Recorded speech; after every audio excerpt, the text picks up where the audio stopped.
right, and we are live. All right, so how you doing today, Dr. Reynolds?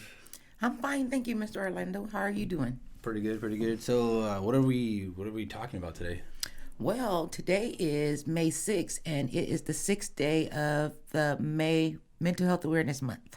All right, perfect. And so, what exactly does that mean? I mean, I feel like nowadays there's like a lot of things going on every month. So, what exactly is that?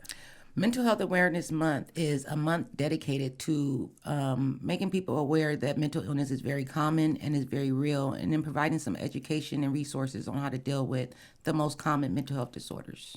All right, perfect. And so, I'm guessing that's what brings you in today to talk about your program, right? That's absolutely correct. So, you run mental health first aid. Correct. All right, and from what I remember, it's an 8-hour certified class, and basically the way I describe it, it's supposed to be CPR for the mind. Correct. It is CPR for the mind, but it just takes a different approach in teaching folks the most common mental health disorders. A lot of people hear schizophrenia and bipolar and think that that's the most common disorder, but it's not. It's actually depression and anxiety. Okay.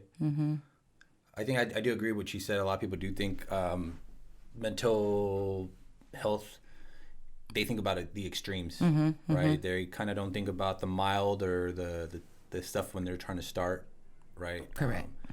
What would you say is and that's kind of like stuff that's more common, right, with folks, just like the everyday kind of issues? Definitely, just the most common risk factors. So we call them risk factors. So risk factors are things that a person can go through. So it's it could be medical conditions. It could be the pandemic is a risk factor. It could be losing a job, the cost of living. Those are risk factors that causes people to feel these feelings that are associated with anxiety and depression. So once you recognize those risk factors, then when you know better, you do better, because you recognize that I am at risk of suffering from the most common mental health disorders, and it's manageable. So that's what our class teaches, that it's a manageable disorder.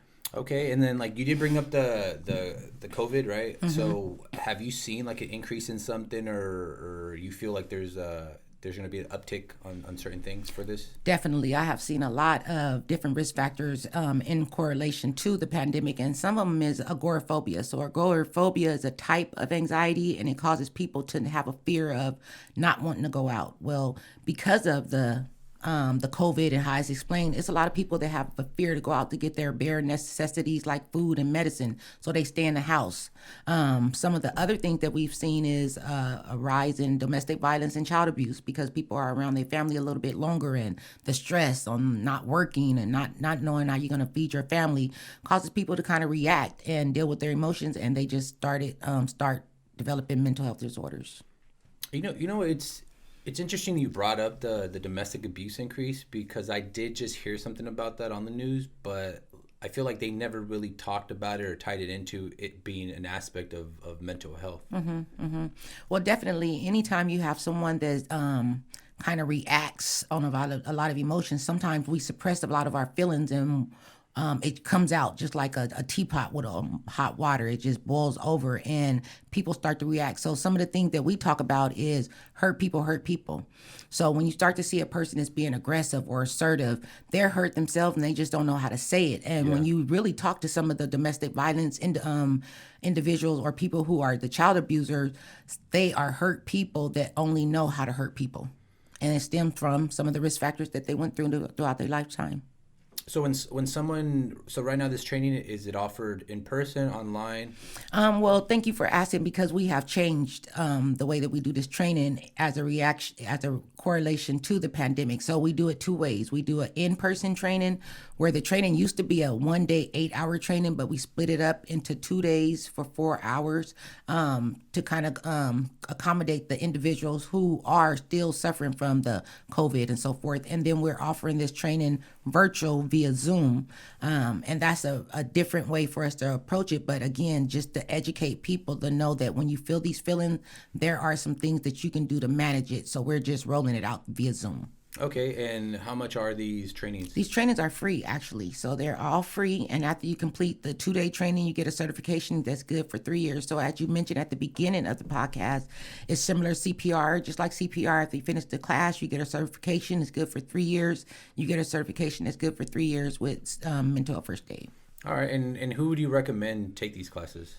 Regular folks, just regular folks like you and I. You don't have to have any educational background. You don't have to be a therapist or a psychologist, just regular folks, because when you think about it, psychologists and psychiatrists are rarely on hand. When you see somebody that's suffering from a mental health disorder, it's hardly likely that you can just knock on the door and call a psychiatrist or psychologist, but it would be regular folks like you and I who see a person that should be able to have the skills and the tools to approach a person, de-escalate the situation, and encourage them to get the appropriate professional help. All right, nice, nice. And I think you were telling me also that the courses can be specific to the type of population that you're working with, right? Definitely. We have these trainings in different modules, so we call them modules. So we have an adult module, that's individuals that's working with adults 18 on up. We have adults that's working with youth, that's for adults that's working with youth between the ages of 12 to 18. We have a Spanish adult training. We have a Spanish youth training. We have this module in law enforcement and first responders. We have this module for veterans and families, higher education, and for the older adults. And as you mentioned, these trainings are for specific populations because these specific populations suffer from certain risks that we can identify and then provide the action plan. All right. And how does someone go about signing up for the class? They can reach us by logging on to our website, and our website is www.mentalhealthfirstaidsandiego.com, and then you just go to events, select the training module that you're interested in, and then register by giving us your name, email address, and telephone number. All right. And for the face-to-face classes, how many people can take that right now? Right now, we have a limit of 10 individuals. We have redesigned our room to accommodate the physical distancing that we are still doing. So if you register, there's going to be 10 people that can come to a class. And it's at our local office, 4069 30th Street, North Park, San Diego, 92104. All right. So if I'm interested in taking the class, I go on the website.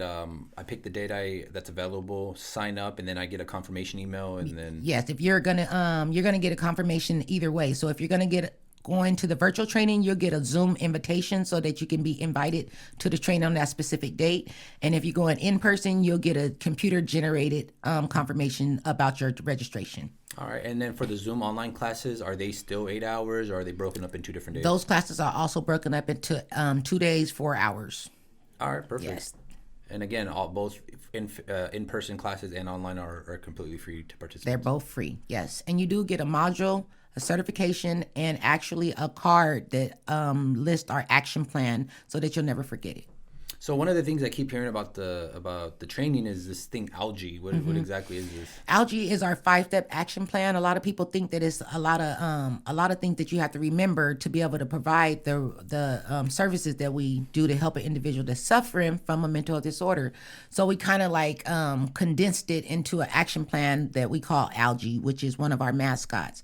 And algae actually stands for assess. You're going to assess the individual for suicide or risk of suicide. Listen to a person non-judgmentally, give reassurance and information. You want to learn how to encourage people to get the appropriate professional help and encourage people to get the self-help and other support services. All right. And this is obviously something that's going to, that's taught and people would learn. And obviously I see it would be helpful certain situations. What is some of the feedback that folks who've taken the class kind of give you? The feedback is phenomenal. First of all, a lot of people is just grateful to have a class where you can talk about mental health and you not be the topic of discussion. Because anywhere that you go to talk about mental health is either in a one-on-one room because you either exhibited some mental health disorders. With mental health first aid, a lot of people come to my class thinking that they're going to get resources to help other people, but I can tell you a lot of people leave with resources to help themselves because they really realize that, you know what, there's nothing different from me that may be suffering from mental disorder than another person that may be suffering from a mental health disorder. So we get you to recognize that there's a norm. It's very normal for a person to have a mental health disorder. When you know better, you do better. And then we give you some tips to be able to help encourage people to get the appropriate professional help. I came into the office one day and I saw the training taking place, and I noticed that a lot of the training isn't just sitting down and doing paperwork, right? Like I saw some people walking around, and there was a specific activity that I thought was pretty interesting. is I think it was like someone was whispering something in someone's ear while they're trying to hold a conversation. What exactly is that, and like what is the point of that activity? Thank you. Well, what it is we have a lot of various stimulating activities to get people outside of just being lectured on mental disorders. So we want you to get outside your shoes and get inside of another person's shoes. And the activity and exercise that you're referring to is a psychosis exercise, where a lot of people have heard of a psychosis, but they never experienced a psychosis. So our point is, how can you help a person that's experiencing a psychosis if you never had one before? So in this activity, we take 3 individuals. We have one individual who is going to be the voice in a person's head, and they take a paper and whisper in their ear while this person is having another conversation with the person in front of them. Well, there's a couple of things. You get to see what it's like to talk to somebody right in front of you and not be able to hear them because you have somebody else whispering in your ear. And after that activity, you'll never look at a person that's exhibiting psychosis again the same, because now you've seen how challenging it was when you were trying to do this 3-minute activity to talk to somebody while somebody else was talking to you, and how frustrating it was. So that's just some of the activities that we do to get people outside of their shoes, to put them in a person that has mental health disorders shoes, and then get them back in their shoes so they can have a little bit more empathy when they help them. All right. So I mean, I think it's really nice that someone can come in here and then they're learning in multiple different ways. I think a lot of people would assume that 8 hours is a long time to sit down. But I mean, if there's such activities like this, it's like they're learning in a new, fun, kind of like real world way, right? Definitely. And that's one thing that we do, is that even though we're talking about mental health, and it's 8 hours, you can still have fun. And the way that I think is, it's better that you have fun and you're engaging. Some of the things that we do in the class, because you're opening a lot of things that people kind of suppressed, is we allow people to color. Coloring is a part of therapy. So a lot of adults don't really take the time to color, So what we do is we show you, this is a way that if you came to this class thinking about being here for 8 hours already, that can increase your anxiety. You're an individual here to help somebody else, but you're experiencing risk factors that's causing you to feel the feeling that we want to show you is manageable. So we introduce some of the activities such as coloring, so it can help de-escalate the anxiety so that you can be more open. But once you see how it works, then you're more willing to do it with other people, because you see how you was able to manage that feeling yourself. I think that's interesting that you're talking about coloring as being a therapeutic tool to like kind of help folks deal with like mental things that they may be going through, because I feel like just recently coloring for adults became a thing, because like I've seen a lot of coloring books for adults, and I feel like a lot of people who are doing that, they think it's just like some sort of fun activity, not knowing that, hey, it's also having a positive impact on your mental health. Definitely. Just think about when we was in kindergarten, and as soon as you went to kindergarten, the first thing they allow you to do, it was not sit down and start tracing your letters or learning. They let you go as soon as you went to classes, blow bubbles, paint, and start playing, because when you was in kindergarten, you had separation anxiety. So they had to provide some activities to de-escalate your anxiety so you can let your parents go away. Well, as we get older, guess what? We don't do those things. We don't blow bubbles, we don't play, we don't paint, we don't color, but we want to stress like adults. So what we do in the class is show that you can still blow bubbles, you can still paint, you can still color, because these type of things de-escalate the anxiety that just pop up and come anytime. I do think that a lot of adults are told that stress is just natural and it comes with being an adult. And we're supposed to, as functional adults, just kind of like figure it out on our own, maintain it, be quiet about it. And I feel like especially for men especially are the ones that are kind of like don't like to talk about it. How stress is impacting their lives, or even if they have any stress. I feel like a lot of men like to believe that they have zero stress. That's true. And one of the things that we talk about with that is it's a stigma, which is how we're approaching the mental health disorder. There's a stigma with men that if men feel these emotions that's associated with the most common mental health disorder, then it kind of devalues themselves as being a man. So when a man starts feeling these feelings, guess what they do? They hurry up and ignore these feelings because they don't want to feel them, because they don't want anybody, so they mask them. And that's when I was talking to you earlier that hurt people, because when you carry that alone, then it's going to come out. It's just not going to come out in the prettiest way. If we can get a man to see that, you know what, you had no control in the risk factors and the things that cause you to feel these feelings, then you can start managing the feelings when they come. And again, like I said earlier, when you know better, you do better. There's nobody in this world that's immune from mental health disorders, but you can all manage mental health disorder. And that's the main communication that I want to get out there, is that you have no choice in if you have it or not, but you have a choice if you manage it or not. Yeah, so I like that. I like that you did mention that. I mean, stress is, anything can cause stress, right? Whether it be someone's job, someone's commute to work, someone's preparation to get ready to go on the commute. There's so many things that can cause stress. But just as there's unlimited things that can cause it, there's also multiple options to kind of deal with it, right? Definitely. And I mean, I feel like you're talking about in your training that you guys teach that. I mean, there isn't one solution for everyone, right? It's like you have every individual is going to have their own way that best fits them, tailored to them. Definitely. In society, we want a quick fix, and we want to be told to do step A, B, C, and D, and then this is going to happen. Well, guess what? That's not going to happen in mental health disorder. What I definitely communicate is you, the individual, has to be committed to finding the right combination of things that make you feel better. And so when I say combination, that means the combination of medicine. The combination of exercise, the combination of the food that you eat. And when one doesn't work, you have to change another. But see, when things don't work, we kind of say it doesn't work and we throw it out the window. We don't do it no more. That's why people's not committed or seeing they're not seeing the benefit in people managing mental health disorders, because people's not committed to managing, because when it doesn't work so long, then they throw it away. One of the analogies that I use in my trainings is the EKG machine. The EKG machine is a machine that's used in a hospital, and it measures a person's heart rate, and it either says it's either going up and down or it's going straight across. And what I tell most people is we all suffer from mental health disorders, just like the EKG machine. Ups and down, the top is life. The one at the bottom, when everything is copacetic and straight, that's death.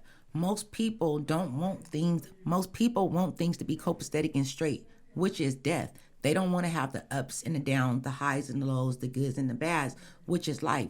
So what I tell people is I have ups and downs, highs and lows, just like a person that has mental health disorders, but I have things to manage it. And so when you do that, you're encouraging people to know that, you know what, you're not only going through this by yourself, I'm going through it too, but this is how I manage it. A lot of people look to us to see how we get through, but we don't share our mental health disorders.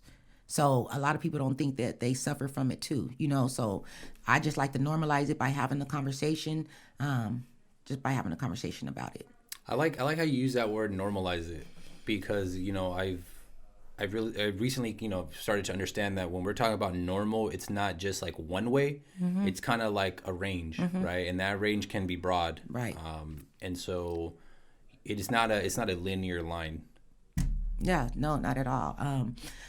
Just like a scale, and I hate to have to keep using these analogies, but it'll take you so much out of the deep context of mental health, and it'll help you see it a little different. Everybody gets on a scale, but everybody don't have the same number when they get on the scale. And that's the same thing. Everybody can have a good mental health or it can have a bad mental health. I can wake up mentally healthy today and have a car crash, and now I went from being mentally healthy to having depression or anxiety from that. So with the snap of a finger, I can change. Like you said, it's not going to be linear, but it's manageable. These feelings that I'm feeling, if I talk to other people, if I recognize that this is what caused me to feel these feelings, then I can start addressing it. But when I don't and I let it go over my head, these are some of the things that start to fester, that start to cause me to have these anxieties. And when I say anxiety, a lot of people, they only know of anxiety, the one. There are 7 different types of anxiety that's out there, but people don't know that. They don't know that agoraphobia is a type of anxiety, OCD is a type of anxiety, PTSD is a type of anxiety, social anxiety is a type of anxiety.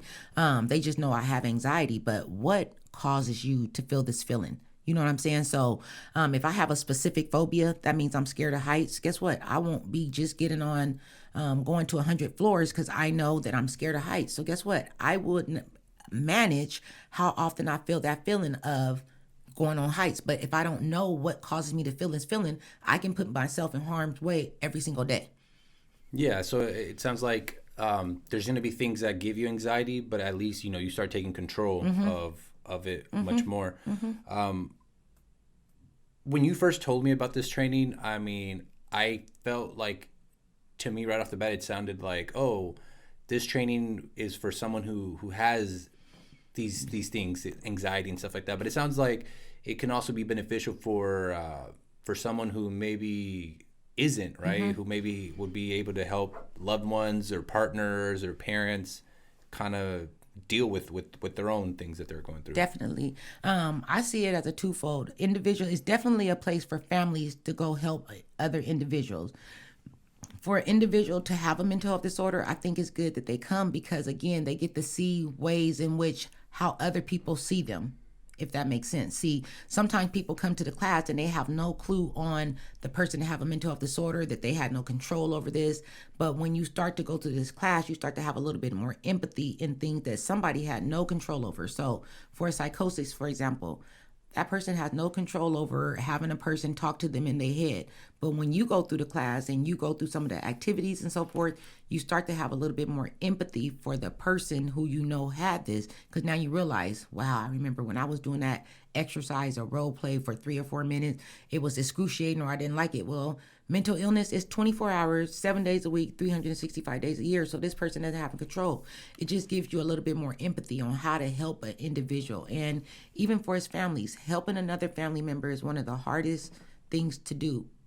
But you will use this training with just regular folks. 1 out of 5 youth suffer from a serious mental health disorder, and 1 out of 10 adults suffer from a serious mental health disorder. And I can tell you, anywhere you go, there's about 5 or 10 people. So just on a regular day, I might be helping somebody that I don't even know from a mental health disorder or episode. So with this month being mental health awareness, it's it's ironic that we've actually got the whole COVID thing going on, which is increasing. You said it's increasing domestic violence and other things. What are some other things you feel like are being impacted by what's going on in today's world? Well, I would say the new norm. So people not being able to work, people already having a schedule for years how to get up and now go to work, and now they're not having that. People having to rely on unemployment. Just the fear of going to the store and some of the items not being in the store is another one. Worrying about if you're going to be working is another one. So, I mean, just a lot of pressure of not knowing. And then again, just being stuck in the house. It's a lot of people that's being stuck in the house that is starting to cause them to have this type of anxiety where they just want to get out. But guess what? When you get out, then you have these laws that's taught, that people's getting fined or going to jail for going out. So people having to follow these different rules. I just see that people trying to find a new norm in this norm is causing a lot of panic. What would you suggest? What are like some few tips that maybe some people can do to kind of help them out a little bit while they're at home? Well, that's the interesting thing. Thinking outside the box and being innovative, being creative and innovative. Even if you have small kids, taking some of the things that you have at home and making games out of them, and not just using the already perforated games like the Nintendo or whatever new game console that they have nowadays and so forth.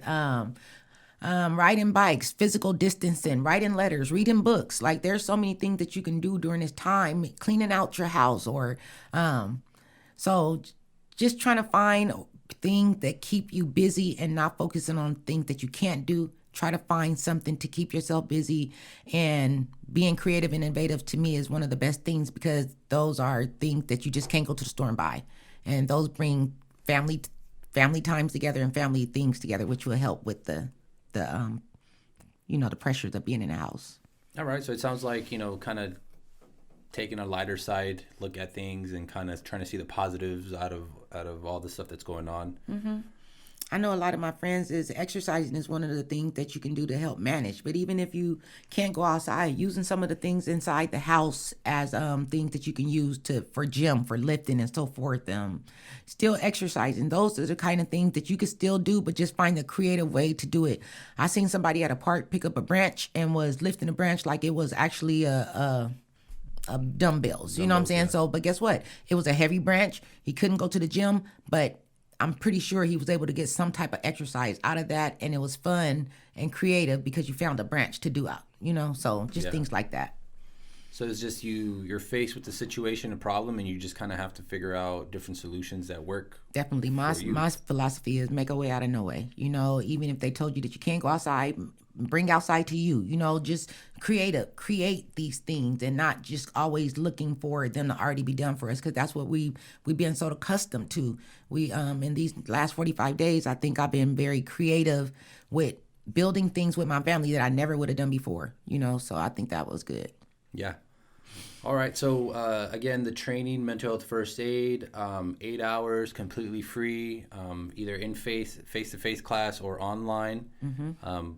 I guess we'll be linking it on the comments below. Yes. And then anything else about the training? Tell a friend is free, as Orlando said, and I guarantee you, when you leave, you will be amazed at how fast the time went by and how much you really learned. All right, cool. Dr. Reynolds, thank you for talking to us about mental health first aid, and that'll be it for today, right? Thank you, yes. All right, we're out.